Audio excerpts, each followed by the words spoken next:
Lucia. Oh. So this puppy, you literally have to have your eyes on them at all times. Because the minute you take your eyes off is when they're going to put something in their mouth that they're not supposed to. Oh gosh.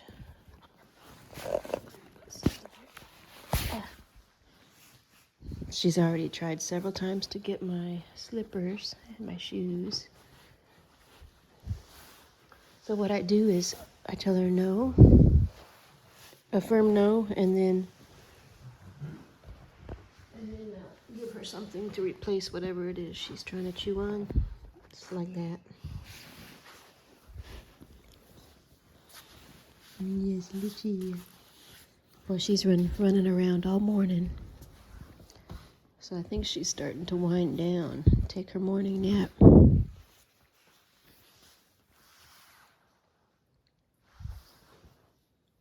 Baby girl.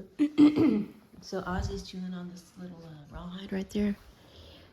I didn't get it on camera quick enough, but she was sitting right there next to him and started to approach his rawhide, and he snapped with the loudest roar like a lion.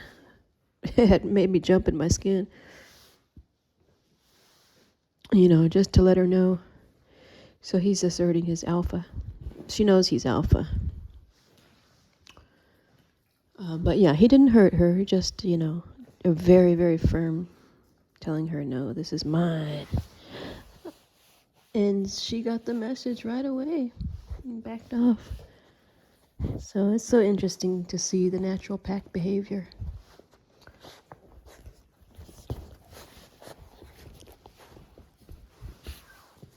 Yeah, baby girl. So anyways, yeah, this puppy, you know, you're not going to sleep very much when you got a puppy. You sleep in probably like 3 or 4 hour increments. Luckily, I am not working today, so I can actually stay and, you know, try and train her. Oh, the good thing is she's already getting used to going to the bathroom outside because what I've been doing is kind of have that door open a little bit most of the day. And when I first brought her home, hi, Papa.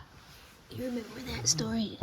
Yeah, when I first brought her home, I would, every 3 or so hours, you know, anytime she wakes up, anytime she plays for more than 15, 20 minutes, I will just automatically carry her outside, set her down, and then she'll go and pee or poop.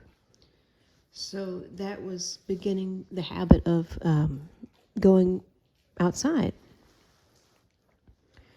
And so now when I have this door open, she naturally just goes. She walks right out that door to go to the bathroom. So already this morning, she did that 3 times. She went out twice to go pee, and then she actually went out to go poop, which was great. She hasn't pooped once in the house yet. She only peed 1 time in the house, and that was because I had that door closed. And the interesting thing is she whined right before she did it. So I heard her whining, and I went to her, and then she started to pee. So I picked her up right away and put her outside. So that's very, very good signs. She's going to be potty trained quickly, very quickly. So that's the key, is just to constantly take them outside so they get that drilled in their head that that's where they're supposed to go. They will probably, you know, have 1 or 2 accidents inside, but for as much as you can, take them outside every 3 hours or so. And again, you know, definitely every time they wake up, every time they play for more than 15, 20 minutes, take them. And then I try to take her like 5 minutes after she eats also. Food and water is always available for her. I've always got food and water out because These puppies are growing like lightning speed fast. Unbelievable how fast they're growing. So they need a constant source of nutrition. And so you can see I've got a food bowl down low there, and I've got several water bowls throughout the house so she can go drink. Now, some people will say this. This is something I don't agree with. Some people will say to prevent your puppy from having an accident in the house, restrict water from them at night, or food, water and food. You know, let them eat, but then take it away. I don't agree with that because they may get hungry during the night, and their body needs that nutrition to grow. You know, or water. They may get thirsty in the night, and she does. Sometimes she'll wake up in the middle of the night, and I'll hear her drink, and then she'll come back to bed, and then I'll think to myself, okay, I need to get up in about 15, 20 minutes and go and take her outside. And that's exactly what happened last night. So she drank. It was like 2 or 3 in the morning. I have water in the bedroom. And then, so she drank, came back to bed with me, and then and then I got up about 15, 20 minutes and took her out, and she peed. Came back to bed, and that was it. Never had an accident. The other thing I guess I was going to talk about, just reminded me, is sleeping. One thing, it's not that I don't agree with it. It's just that I do something a little bit differently as far as sleeping arrangements for the puppy. I do agree with crating. I don't happen to have a crate. I just never crated my dogs. But I do agree with the whole concept of it. I'm just trying to chew that pillow. See, now I'll just go ahead and give her something in its place because she wants to chew. She's teething. So anyways, what I do is I have a little bed on the floor, a little mattress on the floor. I did this with Dolce and Ozzy. And I sleep next to the puppy. I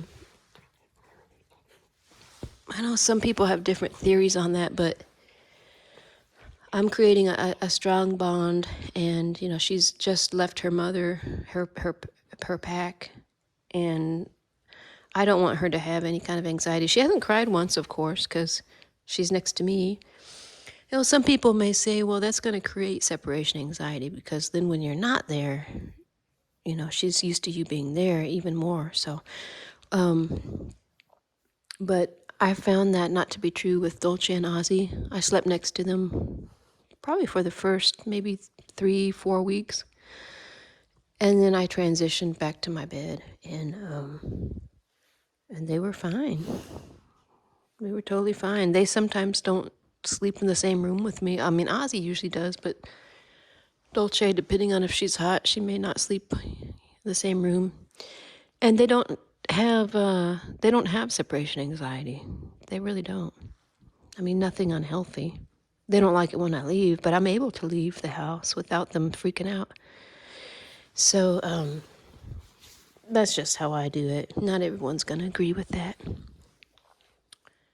So yeah, so she had a really strong active play session this morning, running around the house and jumping and playing tug of war with me. So the puppy's schedule is kind of like every couple hours or so they'll wake up and they'll just sprint and run and have a supercharged play session, and then they'll sleep hard, and then they'll just conk out. So she's getting ready to do that, and then they'll sleep for maybe an hour, maybe 2, and then they'll wake up and do it all over again. So it kind of goes in spurts like that. And then throughout that, you just make sure that you take them out go to the bathroom. So where you run into trouble, I guess, where some people run into trouble is if they can't be home with their puppy. And so they'll put the puppy in a crate and go to work. I mean, I really, really hate that idea. I think if you're going to have a puppy, I mean, the best thing to do is, if you can at all, make it happen, is to be home. Take some time off of work, at least 2 weeks or so. If you can arrange, like, take some vacation time. So, which is what I did. I put in for some of my vacation time, about 2 weeks worth, in early December so that I could be home to potty train. And I know that's not possible for everybody to do, but the other thing that you could do is have somebody come over or take the puppy to a pet sitter. But there's a lot of risk involved with that. Taking to a pet sitter is risky because if there's other dogs there, you risk a bad interaction with one of those dogs, which is what happened with Ozzy. I took him to a pet sitter out of a small pet sitting home business in one of the yellow labs, I think it was, attacked Ozzy. So it was kind of unpredictable, you know. It's not something that I blame anybody. I don't blame the pet sitter at all, but it just happened. Wasn't prepared for that to happen. So, but anyway, I know this video is getting kind of long. I'm gonna run and I'm gonna pack them up in the car and go run some errands. It's Thanksgiving, y'all. Happy Thanksgiving. We're just keeping it kind of chill today. I'm actually just getting over COVID. I had a work trip that I went before I went and got the puppy in California. I had to fly to Bethesda on a work trip, and so I think I picked the virus up on that trip. And what's really sad about it is I didn't know I had it at the time I picked up the puppy. I discovered I had it when I started feeling a little kind of cold symptoms on my drive home from getting the puppy. And so right before I got home is when I tested positive. So I'm gonna wear a mask. I'm gonna go just go to the mailbox, get my mail, and pretty much I'm just quarantined. But I actually I'm feeling much better. Let's see, I think I tested positive on Saturday. So it's now Thursday. So I'm pretty much getting over it. In fact, I'm going to test myself again today, and I'm thinking I'll probably test negative because I have virtually zero symptoms left. But anyways, I have been vaccinated and triple boosted, so maybe that's part of why it didn't last very long, hopefully. So I hope y'all are having a good Thanksgiving, and I will post several more videos to come in the next coming days on how I'm going to train her. I haven't really started training her yet, other than just making her sit. And I don't even know if she's connecting the dots yet when I have her sit, because before I give her a treat. But I will start. I'll probably in the next week or so, as she matures, I'm gonna start training her, and I'll film all of that for y'all. Let you see what I do. Oh yes, and then somebody asked. I know there was a comment about, am I going to obedience train her? Absolutely yes. It's a necessity for Cane Corso to have obedience training, whether you do it yourself or whether you take them. I kind of do a hybrid of that. There is a reputable, actually, I take to Chad Brown. There's a guy named trainer out of Louisiana. He actually trained Dolce for me, but may take her to Chad Brown, and have some formal obedience puppy training. But a lot of the training I'm also just going to do myself. And like I say, every day's a training day. Really should be, even if it's just small things, making them sit before you feed them and things like that. But for the obedience training, it's usually just like how to sit, how to lay down, how to stay. Those are just the staples. And then, and how to, I think the other thing that Chad Brown will do is leash train her. Leash training is something that I'll definitely also train her with, and I trained both of my dogs with that, or at least reinforce it. That's something. And then I also will be socializing her.